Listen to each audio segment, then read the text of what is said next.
नमस्कार दर्शकवृन्द, कार्यक्रम विकासका लागि बहसको आजको यो नयाँ श्रृङ्खलामा यहाँहरूलाई हार्दिक स्वागत छ। म संज्ञा अधिकारी।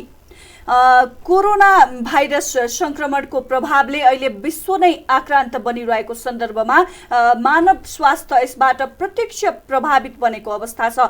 यो सँगसँगै भौतिक, सामाजिक एवं आर्थिक पक्षहरू पनि यसको प्रभावबाट बच्न सकेको छैन, अथवा भनौँ यसको असरबाट सबै पक्ष, सबै क्षेत्र आक्रान्त बनिरहेको अवस्थामा नेपालको कृषि क्षेत्रमा यसले कस्तो प्रभाव जमाइरहेको छ, यसको असर कस्तो छ र यो अप्ठ्यारो परिस्थितिको बीचमा पनि यसबाट चाहिँ नेपालको कृषि क्षेत्रले केही अवसरहरू पनि सृजना गर्न सक्छ कि भन्ने लगायतका विभिन्न समसामयिक सन्दर्भमा केन्द्रित रहेर आजको यो विकासका लागि बहस कार्यक्रममा हामी केन्द्रित हुन गइरहेका छौँ, जसको लागि आज हामीसँग स्टुडियोमा अतिथिको रूपमा उपस्थित हुनुहुन्छ कृषि ज्ञान केन्द्र ललितपुरका प्रमुख एवं कृषि विज्ञ निर्मल गदाल। स्वागत छ सर यहाँलाई हाम्रो कार्यक्रममा। मैले सुरुमा पनि भनिहालेँ, विश्व नै अहिले कोरोना भाइरस संक्रमणबाट जुन आक्रान्त बनिरहेको परिवेश छ,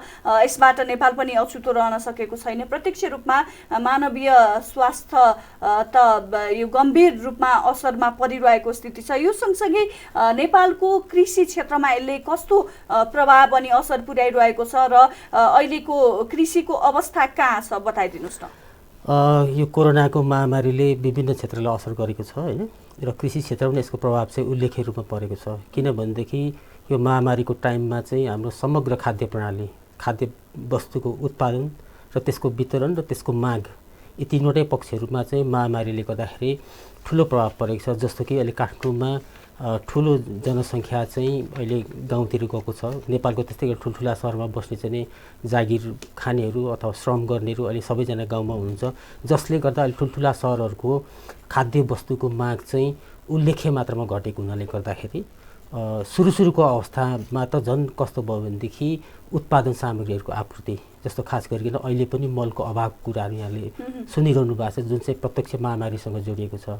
त्यस्तै गरेर उन्नत बिउ बिजहरू, कतिपय बिउ बिजहरू चाहिँ हामीले विदेशबाट आयात गर्नुपर्ने हुन्छ, त्यस्ता बिउ बिजनहरू पनि आवश्यक मात्रामा हामीले आयात गर्न सकेनौँ।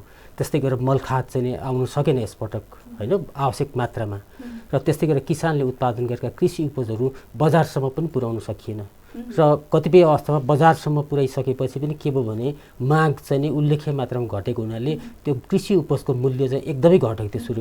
तथापि अहिले चाहिँ हामी प्राइसको दृष्टिकोणबाट नर्मल अवस्थामा छौँ। अहिले तात्कालीन अवस्थामा कुरा गर्ने हो भने चाहिँ के छ भने हाम्रो नेपालको मुख्य चाहिँ अर्थतन्त्रमा प्रभाव पार्ने धान बाली लगाइसकिएको करिब चाहिँ 90% बढी क्षेत्रमा चाहिँ धान चाहिँ रोपिसकिएको अवस्था छ अहिले। त्यस्तै गरेर बर्खे तरकारीहरू पनि अहिले धमाधम चाहिँ हार्भेस्टिङको टाइम छ। त्यो भएकोले गर्दाखेरि अहिले चाहिँ लकडाउन पनि खकुलो भयो। त्यसले गर्दा के भयो भन्दाखेरि अहिले चाहिँ यो माग र आपूर्तिको सन्तुलन कृषि उपजको हिसाबले करिब सामान्य अवस्थातर्फ उन्मुख छ अहिले। सरले भन्नुभयो यो माग र आपूर्तिको असन्तुलनको कुरा, अस्तव्यस्तताको कुरा।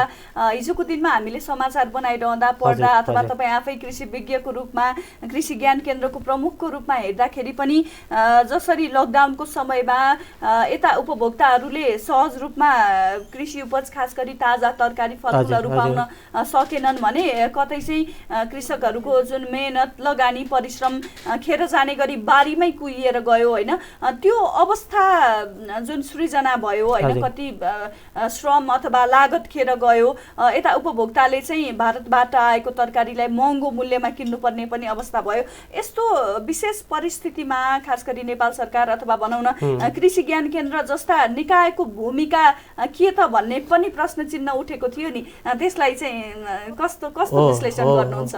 जस्तो के हुन्छ भने महामारीको समय हो यो होइन, सबै क्षेत्र चाहिँ अस्तव्यस्त नै, अझ बढी लकडाउनको टाइममा अस्तव्यस्त थियो। त्यो बेला यहाँले एकदमै ठिक के भन्नुभयो भने जतिखेर चैत्रको 11 गते लकडाउन भयो त्यतिखेर के थियो भनेदेखि नेपालको तराई क्षेत्रमा उत्पादन हुने तरकारीहरू ठिक्क बिक्री वितरण गर्ने बेला भएको थियो भने पहाडी क्षेत्रमा चाहिँ बर्खे तरकारी ठिक्क लगाउने टाइम भएको थियो होइन। त्यो भएकोले गर्दाखेरि जुन त्यो तराईको कृषि उपजहरू छ त्यो चाहिँ लकडाउनको समयमा नराम्ररी चाहिँ थला परेको हो होइन। र यसलाई हामीले अस्वाभाविक मान्नु पनि हुँदैन। यस्तो यस्तो विशिष्ट परिस्थितिमा महामारीको समयमा अरू विभिन्न किसिमका विकल्पहरू अपनाएर चाहिँ उपभोक्ता समक्ष पुर्याउन सक्ने सम्भावना, जस्तो छिमेकी मुलुकबाट आयो, काठमाडौँ आयो अथवा अरू देशका ठुला ठुला सहर बजारहरूमा पुग्यो भनेपछि मानव चितवन, धादिङ अथवा चाहिँ सर्लाहीको गोलबेडाको कुरा होस् अथवा चाहिँ धनकुटाको कुरा होस् होइन, त्यो तरकारीहरू हाम्रा अन्य सहरहरूमा पुर्याउने जुन किसिमको व्यवस्थापनका पक्षहरू छन् त्यसमा अलिकति कमजोरी भएको होइन। यस्तो छ, कस्तो भने यो हाम्रो चाहिँ ग्लोबलाइजेसन सँगसँगै होइन, हामी WTO को सदस्यता बनिसकेपछि कृषि उपजहरू पनि ग्लोबल्ली ट्रेडेड अब्जेक्टको रूपमा चाहिँ आयो होइन। नेपालबाट अमेरिका पनि जान सक्ने, अमेरिकाबाट नेपाल पनि आउन सक्ने। अब यसलाई चाहिँ सरकारले त्यस्तो धेरै रेगुलेट गर्ने चाहिँ नि स्थिति बन्दैन, किनभने हामी WTO को सदस्य भएको नाताले गर्दाखेरि। र कृषि उपज जब एउटा चाहिँ ट्रेडेड अब्जेक्टको रूपमा आयो नि, त्यो बिक्री वितरण गर्ने ठुलो शक्ति भनेको चाहिँ व्यापारीहरूको हातमा हुन्छ। अब उनीहरूलाई कहाँबाट ल्याउँदा प्रफिट बढी हुन्छ, उनीहरूले त्यहाँबाट सोर्सिङ गरेर ल्याउने हो। एउटा सैद्धान्तिक पाटो चाहिँ यो भयो होइन। तर व्यावहारिक रूपमा हेर्दाखेरि चाहिँ अब केही समाचारहरू बने त्यस्तो इन्डियाबाट तरकारी आएको र हाम्रो तरकारीहरू चाहिँ जस्तो पोखरा नगरपालिकामा चाहिँ गाडीको कुराहरू होइन। र त्यसले अब ती कुराहरू चाहिँ के भयो भन्दाखेरि अलिक हामीले त्यतिखेर कोरोनाको विषयमा त्यति धेरै चाहिँ अनुसन्धान पनि भइसकेको थिएन, त्यति धेरै हामीमा त्यो खालको ज्ञान पनि थिएन र अज्ञानताको कारणले गर्दाखेरि त्यो चाहिँ ती कामहरू भए र पछि रियलाइज पनि भएको छ त्यो विषयमा होइन। उहाँले रियलाइज गर्नुभएको छ, हामीले पनि रियलाइज गऱ्यौँ, कृषि मन्त्रालयले विज्ञप्ति नै जारी गर्यो त्यो विषयमा।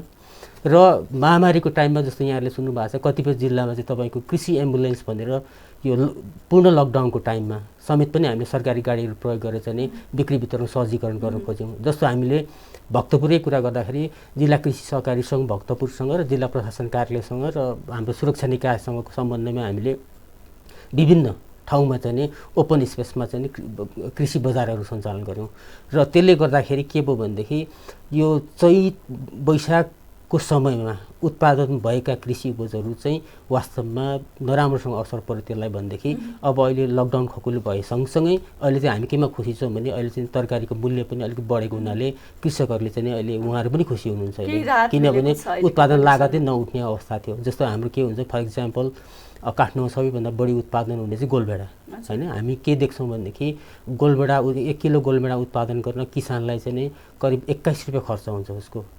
भनेपछि 20 तल झर्ने बित्तिकै ऊ चाहिँ घाटामा जान सुरु गर्छ। लकडाउन सुरुमा त 11 रुपियाँ किलोसम्म पनि आयो भनेपछि उसले ठुलो उसले चाहिँ हो भनेपछि उसले 1 किलो बेच्दा 9 रुपियाँ घाटा लाग्थ्यो उसलाई होइन। त्यो अवस्था पार गरेर आएको र मैले अघि पनि भने कि महामारीको समयमा यस्ता चाहिँ आउटकम्सहरू यस्ता प्रभावहरू पर्ने गर्छन् र त्यसलाई चाहिँ अब जस्तो फर इक्जाम्पल के छ भनेदेखि हिजो मात्रै विभिन्न देशहरूले अहिले चाहिँ के छ भने कृषि क्षेत्रमा चाहिँ बजेट जुन कोरोनाको महामारी कारणबाट कृषकहरूलाई जुन किसिमको चाहिँ समस्या परेको छ त्यसलाई सम्बोधन गर्ने क्रम जारी छ। जस्तो हिजो मात्रै ट्रम्पले यहाँले पढ्नुभएको होला $16 बिलियन चाहिँ त्यहाँका किसानहरूलाई क्यास ट्रान्सफर गरिदिनु भयो उहाँहरूले होइन। भारतले पनि केही हप्ता अगाडि 22,000 करोड चाहिँ कोरोनाको रिलिफ प्याकेजको रूपमा चाहिँ किसानहरूलाई दिनुभयो। वास्तवमा यसलाई सम्बोधन गर्ने यस्तै विधिबाट हो र त्यो हामीले लकडाउनको टाइममा पनि हामीले सक्नेसम्म होइन। जस्तो कृषि ज्ञान केन्द्र ललितपुरले चाहिँ किसानको मोबिलिटीलाई न्यूनतम रूपमा कायम गर्नको निमित्त हामीले कृषक परिचय पत्र पनि उहाँहरूलाई प्रदान गऱ्यौँ। त्यसले पनि अलिकति बिउ बिजन किन्न जान, मलखात किन्न जान त्यसले पनि सरलीकृत गऱ्यौँ। र त्यो बेला पनि हामीले चाहिँ कृषि सामग्री कम्पनी र साल ट्रेडिङसँग हामी एकदम नजिक भएर कसरी हुन्छ त्यो आइसोलेसन दूरी कायम गर्दै मलखात र बिउ बिजन आपूर्तिलाई सहज बनाउने प्रयास चाहिँ भएको हो। अब यो असर प्रभाव सँगसँगै अलिकति अवसर पनि यो महामारीमा देखिएको छ होइन। कृषिमा चाहिँ हाम्रा कैयौँ युवाहरू जो रोजगारीका लागि विदेशिनु भएको थियो अहिले बिस्तारै यो नेपाल फर्कने क्रम पनि बढिरहेको छ। बाध्यतावश भनौँ अथवा चाहिँ यो रोगको डरले पनि भनौँ होइन नेपाल आइरहनु भएको छ। यसलाई चाहिँ भनौँ न यो विषम परिस्थितिलाई अब ती विदेशबाट फर्किएका युवाहरूलाई रोजगारी त चाहियो होइन, तसर्थ कृषिलाई चाहिँ ती बेरोजगार युवाहरूसँग जोडेर कृषिमा चाहिँ नयाँ क्रान्ति ल्याउने अथवा जहिले पनि हामी कुरा गर्छौँ कृषिमा आत्मनिर्भर हुने भनेर होइन, त्यो व्यवहारमा उतार्नलाई अहिले सही समय आएको हो कि युवाहरूलाई आकर्षित कसरी गर्ने त? अब जस्तो हामीले लामो समयसम्म के भन्यौँ भनेदेखि कृषिमा चाहिँ युवाहरूको आकर्षण भएन, पाखुरा बलियो भएको मान्छेहरू गाउँमै बसेन, त्यो भएर कृषि विकास भएन भनेर हाम्रो यो कोरोनाभन्दा अगाडिको चाहिँ नि एक खालको विश्लेषण र व्याख्या थियो होइन। तर अहिले हामीसँग के छ भन्दा परिस्थिति उल्टेको छ। अहिले चाहिँ तपाईँको जस्तो हिजो अस्तिसम्मको स्थिति हेरेर हामीसँग बलियो पाखुरा सहितको र विदेशमा बसेर दुःख गरेर आएको जनशक्ति, त्यहाँको प्रविधि देखेको जनशक्ति, जीवन बुझेको जनशक्ति हामी कहाँ आएको छ अहिले। युवा वर्ग त्यसमा बढी जसो युवा वर्ग हुनुहुन्छ होइन। जस्तो हिजो अस्तिसम्मको हेर्दाखेरि करिब 70,000 जति चाहिँ साथीहरू विभिन्न देशबाट आइसक्नु भएको देखिन्छ भने भारतबाट त्यस्तो अफिसियल तथ्याङ्क त छैन, तर करिब 5 लाख मानिसहरू चाहिँ नि नेपालमा आएको देखिन्छ। र त्यति मात्र होइन कि अहिले चाहिँ अवस्था कस्तो नेपालमै बस्नेहरू जो सहरमा चाहिँ नि रोजगारीको लागि अध्ययनको लागि सहरमा बसिरहनु भएको थियो उहाँहरू पनि अहिले पुनः चाहिँ गाउँतिर फर्केर जानुभएको छ। र पछिल्लो समय के देखेको छ भने धेरै वर्षदेखि बाँझो रहेको जमिन पनि अहिले चाहिँ त्यो श्रम शक्तिले चाहिँ त्यसलाई चाहिँ नि सदुपयोगमा ल्याएको यहाँहरूले पनि समाचार पढिरहनु भएको छ, हामीले पनि देखिरहेछौँ होइन। त्यो अवस्था त्यो भएकोले अहिलेको अवस्था मलाई के लाग्छ भनेदेखि यो अब क्रान्तिकारी रूपान्तरण भन्दा पनि कृषिमा सुधार ल्याउने चाहिँ एउटा अत्यन्त राम्रो अवसर हामीमा आएको छ। जस्तो अब यहाँले सम्भावना कतिको देख्नुहुन्छ ती व्यक्तिहरू जो वैदेशिक रोजगारीबाट फर्किनु भएको छ उहाँहरूलाई नवीनतम प्रविधि दिने अनुदानको व्यवस्था गर्ने अथवा चाहिँ कसरी हुन्छ सहज रूपमा आफ्नो चाहिँ हिजोको दिनमा बाँझो रहेका ती पाखाबारीमा चाहिँ खेती गर्ने कुरामा चाहिँ आकर्षण ल्याउन अथवा उनीहरूलाई प्रोत्साहन गर्न कतिको जरुरी छ गरौँ है भनेर यस्तो छ हजुर। आफै त स्वतस्फूर्त रूपमा पनि भएको उदाहरण छ होइन। तथापि गभर्नमेन्टको तर्फबाट पनि के कस्तो सपोर्ट चाहिएला? यस्तो छ अहिले हामीले पछिल्लो समय हेर्दाखेरि अथवा प्रदेश 5ले गरेको एउटा अध्ययनले के देखाएछ भन्दाखेरि विदेशबाट फर्केर आएकाहरू मध्ये 60% चाहिँ म अब चाहिँ मेरो भविष्यको बाटो भनेको चाहिँ कृषि हो भनेर रोज्नु भएको छ होइन। त्यसले के प्रश्न देखाउँछ भन्दाखेरि जो फर्किनु भएको छ उहाँहरूले कृषिलाई एउटा चाहिँ नि अबको गन्तव्यको रूपमा अबको आर्थिक गतिविधिको मुख्य स्रोतको रूपमा उहाँहरूले बुझ्नु भएको छ होइन। अनि अर्को कुरो के छ भने कृषि भनेको अनुदानबाट मात्र सुचारू हुनुपर्छ भन्ने मान्यता चाहिँ म राख्दिनँ, किनभने कृषि भनेको एउटा ठुलो आर्थिक गतिविधि पनि हो, यसबाट पैसा कमाउन पनि सकिन्छ। तर के भन्दाखेरि श्रम गर्ने कुरो हो होइन, खेतीपाती गर्नु त्यो चाहिँ फिजिकल वर्क हो, त्यो चाहिँ अफिसमा बसेर गर्ने जस्तो काम होइन। त्यति मात्र हो, नभएदेखि एउटा चाहिँ दिगो चाहिँ एउटा आर्थिकको स्रोत हो कृषि भनेको। र पछिल्लो समय हामीले के त भन्दाखेरि यो भारतको नाकाबन्दी भनौँ या चाहिँ अहिलेको चाहिँ पेन्डेमिक भनौँ होइन, यसले हामीलाई के सिकायो भनेदेखि हाम्रो अन्तिम गन्तव्य भनेको चाहिँ कृषि हुनुपर्ने रहेछ। किनभने भोलि कृषि बालीहरू उत्पादन भएन भने हामी सबै चिज सधैँ बेला त विदेशबाट ल्याउन सक्दैनौँ।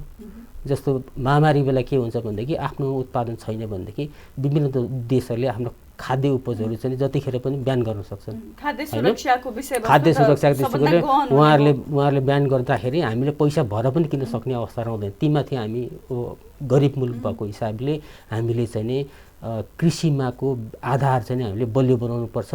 र अघि यहाँले भन्नुभयो जस्तै अहिले नेपालको कृषिलाई रूपान्तरण गर्ने कृषिलाई विकास गर्ने अगाडि बढाउने चाहिँ हामीसँग एकदमै राम्रो अवसर आएको छ।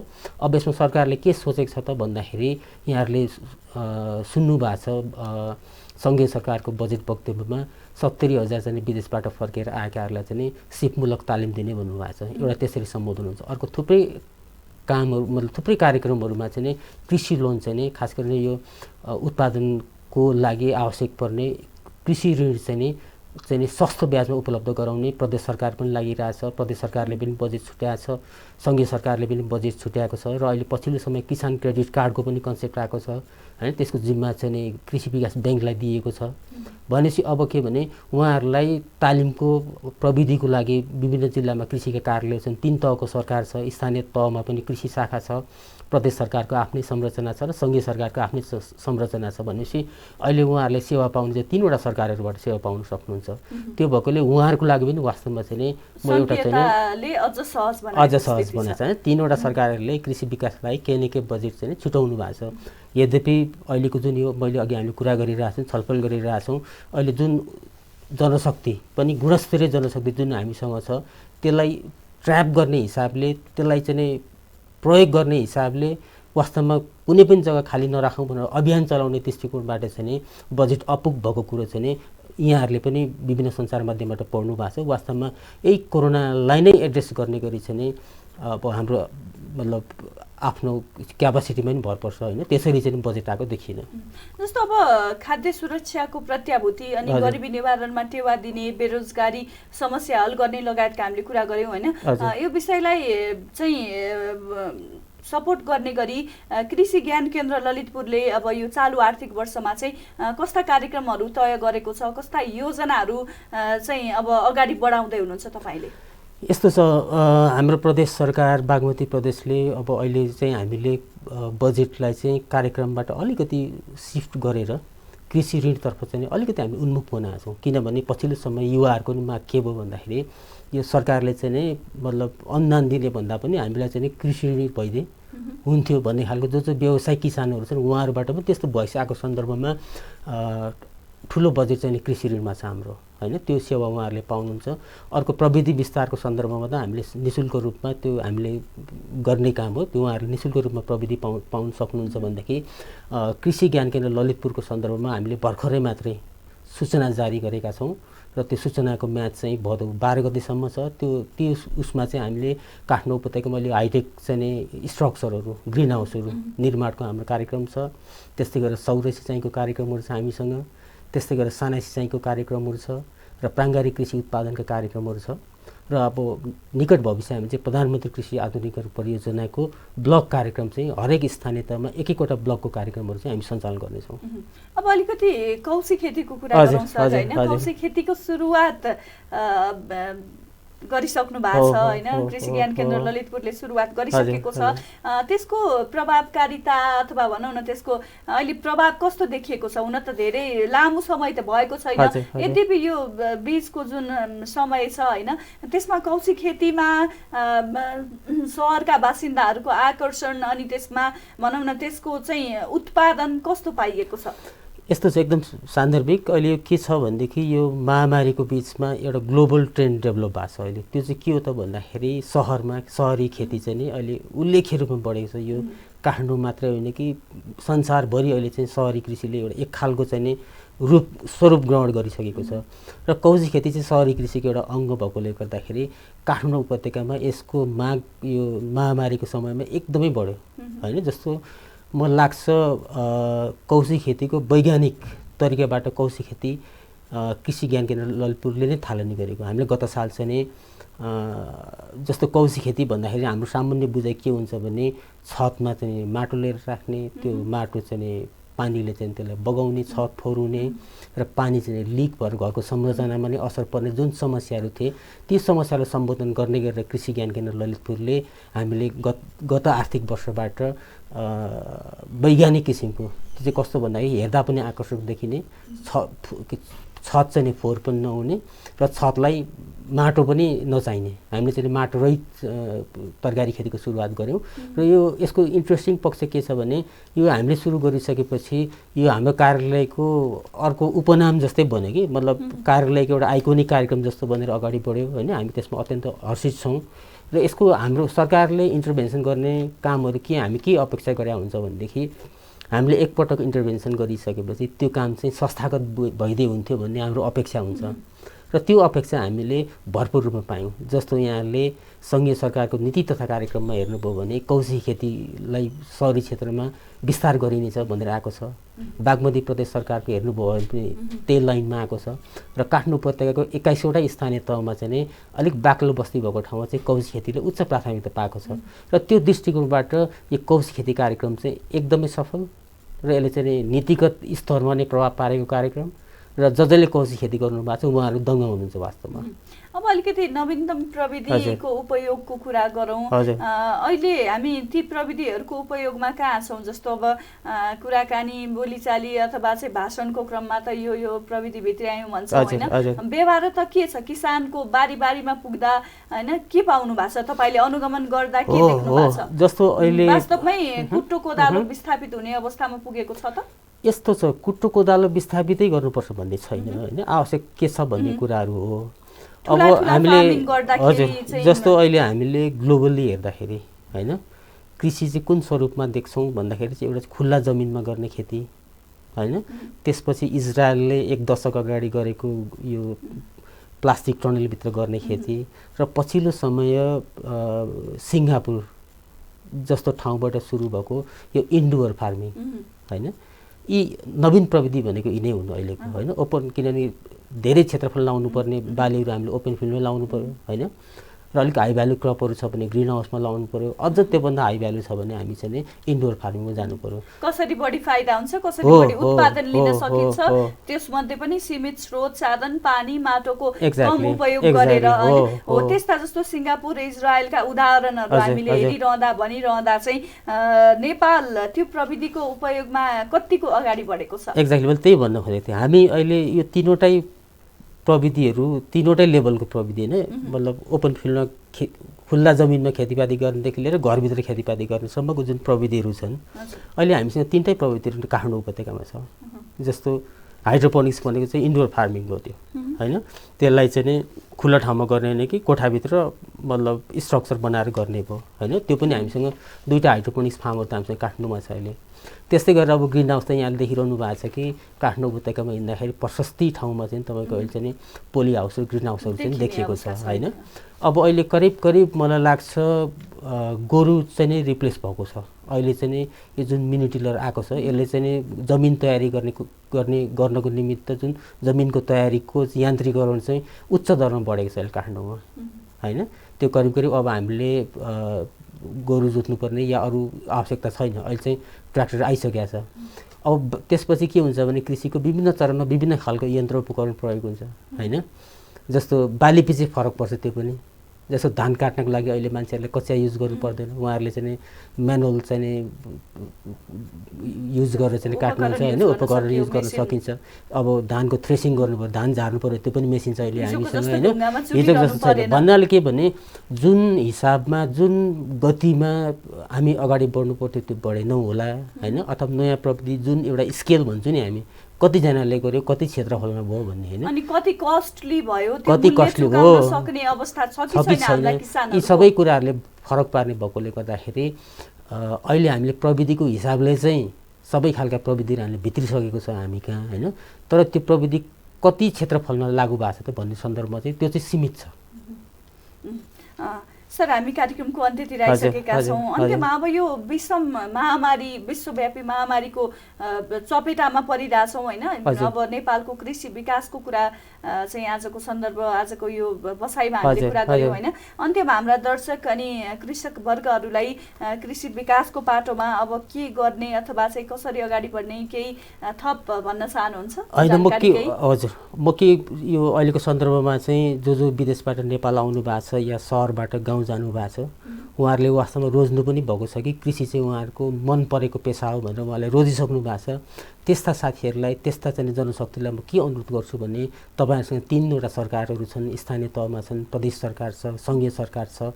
अब हाम्रो सरकारको जे जस्तो क्षमता छ हामीले जे जति उहाँहरूलाई चाहिँ उपलब्ध गराउन सक्छौँ, प्रविधि अरू चाहिँ अनुदानका कुराहरू भए, त्यस्तै गरेर चाहिँ उहाँको कृषि उपजहरूको बजारीकरणका कुराहरू भए, यी कुराहरूमा 3 तहको सरकार भएकोले गर्दाखेरि यहाँहरूले चाहिँ एउटा अवसर छ। त्यसको लागि चाहिँ यहाँहरूले 3 तहकै सरकारहरूसँग सम्पर्क गर्नुहुन उहाँहरूलाई म अनुरोध गर्दछु। हस्, यहाँको महत्त्वपूर्ण समय र विचारको लागि पनि म धन्यवाद दिन चाहन्छु। Thank you. दर्शकवृन्द, आज कार्यक्रम विकासका लागि बहसमा हामीले नेपालको कृषि विकासको सन्दर्भमा केन्द्रित रहेर र यो विश्वव्यापी कोरोना संक्रमणको प्रभावले नेपालको कृषि क्षेत्रमा पुर्याइरहेको असर अनि यसका फाइदा लगायतका विषयवस्तुमै केन्द्रित रहेर आजको बसाइमा हामीले कृषि ज्ञान केन्द्र ललितपुरका प्रमुख कृषि विज्ञ निर्मल गदालज्यूसँग विशेष कुराकानी गऱ्यौँ। उहाँसँग गरिएको यो संवादसँगै आजको प्रस्तुतिबाट यहाँहरूमाझ हामी बिदा हुन चाहन्छौँ। हवस् त, नमस्कार।